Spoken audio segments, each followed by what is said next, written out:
Hey guys, Kurt from Time Machine Transport. So we're hearing everything. I was watching The Watchmen yesterday, and like my DD214 alumni shirt. Every veteran should get a DD214 alumni T-shirt. My wife got me this as a gift. Anyways, if you're not in a military, DD214 form is your discharge papers, whether you had an honorable, which I had, or a medical or dishonorable, whatever, but that's what DD214 alumni stands for. I'm in Oklahoma City right now. I picked up a wind generator, a core, going up to Milwaukee, Wisconsin, delivering Monday. Delivered in Portales, New Mexico yesterday morning. So I was listening to The Watchmen, and they were saying that, damn GPS, I don't know why it does that. They were saying that people were talking about rolling out the bracelets or the chip or whatever, but our phones, these things, are our chip. And maybe we've already taken the mark of the beast by all of us having cell phones, because everybody has cell phones. So I wouldn't worry about them. I mean, your phone is your chip, man. And the little camera on there, people are taking tape and covering that up. And I'm not going to do that. If you're doing something wrong, who cares? I mean, they want to see some of the nastiest shit I've ever done to myself in this truck. They're more than welcome to watch. But I was in Casablanca, New Mexico, not yesterday, before, so Tuesday evening.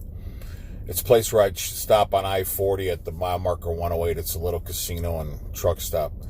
Anyways, I was there a couple weeks ago too, and nobody was wearing masks in there. They didn't have the plexiglass up. So I go walking in, and I see the sign on the door, you must have a face mask on before entering the building. So I did one of these and walked in and gave him my fuel card, and there was a white lady behind the counter, and she took my card and went out there, filled up. And when I came back in, there was an Indian lady there, a Native American lady. And I was standing in line. Well, before I walked in the building, I was walking in without a mask, and another driver was coming out with a mask. He goes, "Oh, you got to wear a mask when you go in there." I said, "Yeah, I'll just do this." So I said, "Oh, good idea." So anyways, I'm standing in line like this, and the lady, when it came, she said, "Sir, you need a mask." I said, "This is my mask." I said, "Tell me the definition of a mask."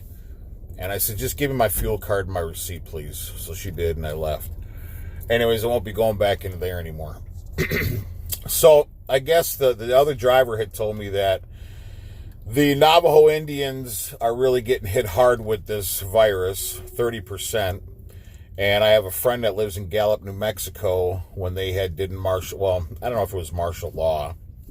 I guess maybe essentially they had National Guard and state troopers at all the exits in Gallup. And I got a buddy, Ali, that has a little jewelry shop in the TA truck stop there on mile marker 16. If you guys are ever over that way, stop into the TA, and there's a jewelry shop in there. Talk to Ali, tell him that Kurt from Time Machine Transport sent you over. He does pretty good stuff. So anyways, I can see why the Native Americans are getting hit hard, because they live. My wife and I tried doing a training program with an Indian reservation called the Pine Ridge Indian Reservation in the southwest corner of South Dakota, just a few miles from White Clay, Nebraska. And that was back in 2015, because I got my brother and my CDL. I trained them to get their CDL. And to this day, we still haven't received a candidate. And the president, the vice president, the tribe council, they all love the idea. We were going to donate 15% of the net profit from the truck to the Indian reservation if that truck was driven by a Native American.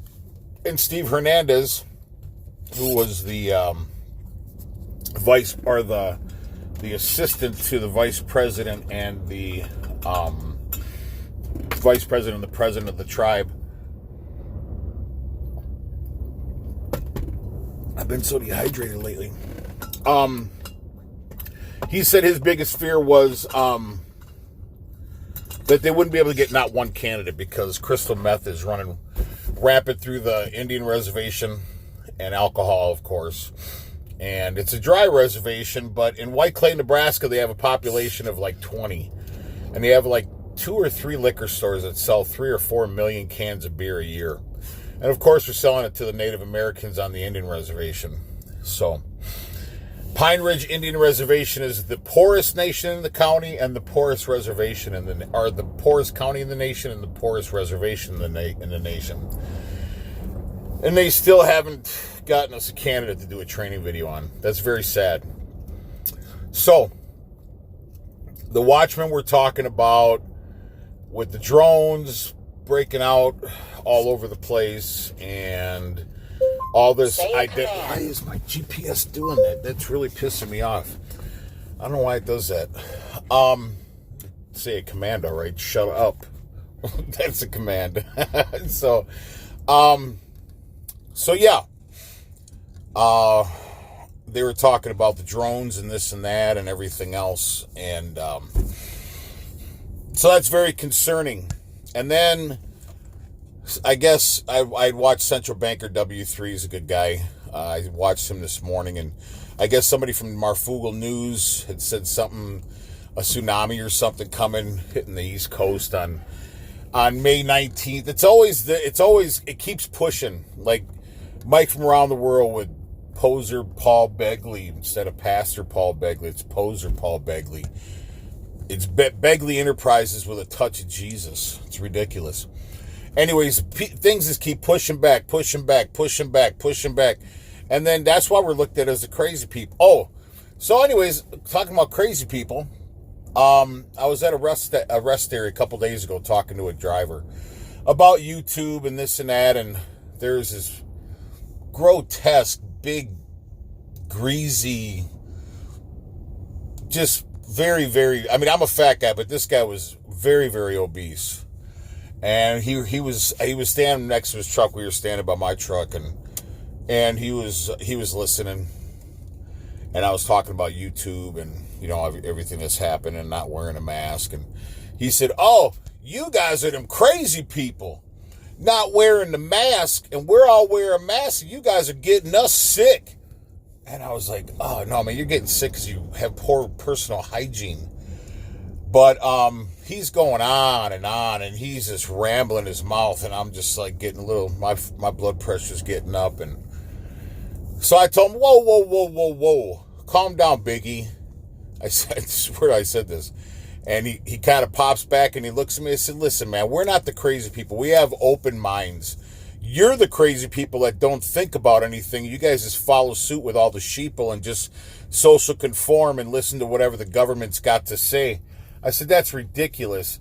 I said, "You know what you need to do?" I said, "You need to make yourself a couple side salads, go make yourself a bath, go drop some fucking gypsy tears in that bath, and watch a couple episodes of OEA. And he's like looking at me. I said, "Oh, you don't know what OEA is? It's Overeaters Anonymous. Maybe you should fucking start looking at it." And I wanted to laugh, but it would have taken the bad acidness out of me, you know? Bad acidness, is that a word? Anyways, should have wiped the booger on him is what I should have did. Anyways, I just walked away and got in my truck. So, people think we're the crazy ones. So, also, you guys should go over to Central Banker W3. He's a good guy. So, I have a plan. I have an idea because there was also something that the nation is going to push out, that masks are going to be mandatory around the country, everybody, whether inside or out. Well, back in I think the late 70s, I wasn't driving then. I haven't been driving since then. But anyways,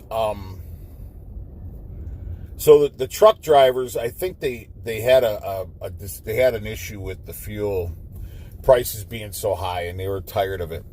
So what they did was they all shut down their rigs, and I want to say it was sometime in the 70s. And if truckers do shut down, it will stop the nation. It will. I mean, everything you do, your food, your fuel, your water, your clothes, literally everything comes on trucks. And even if they come by rail car, you still have to get them to the stores from the rail car, so you need truck drivers. So the truck drivers had banded together and decided to shut down the country, and it worked. I don't know if all of them did or a vast majority, but anyways, they started correcting the fuel prices. So I started thinking about how the truck drivers did it. Well, if they do push out that all of us have to wear masks mandatory, all we have to do is do exactly what the truck drivers did in the 70s. Nobody in this country go anywhere for 3 or 4 days.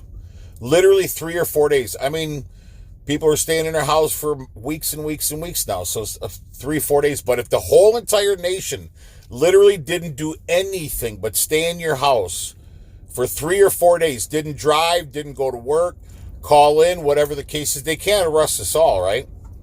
So if we all shut it down, like literally did nothing except stay in our houses for 3 or 4 days, they would go insane. The upper echelon would go insane. They wouldn't know what to do. And by us doing that, we would tell them, we're in charge. You're not in charge. We, the people, are in charge. Can you imagine this whole entire country, not one soul moving? Nowhere? There's not a car on the street. There's not a person in the stores. Nothing. What would they do? They wouldn't know what to do. So that's the solution. No violence, no protesting. I mean, it's a protest, but it's a silent protest. You literally do nothing. No violence, no arguing, nobody's getting arrested. Everybody just stay in their houses for 3 or 4 days. That would tell these guys that we as a people are organized and we can shut this. Because without the slaves, without the monkeys like us, they got nothing. So you guys should really think about it. It's very plausible, and it's a great solution. Do what the truck drivers did in the 80s or the 70s. Just shut it down. If you guys want to call me, my number's 414-477-7845. But just shut it down. Don't anybody do anything for 3 or 4 days. They wouldn't know what to do. No, they would have no clue what to do. That's the solution. That's the best solution that we can come up with, is do what the truck drivers did in the 70s. And because this is only getting worse, unfortunately. So I don't know. It's just an idea. I think it's very plausible. It's very doable. All you got to do is share this video out there, everybody.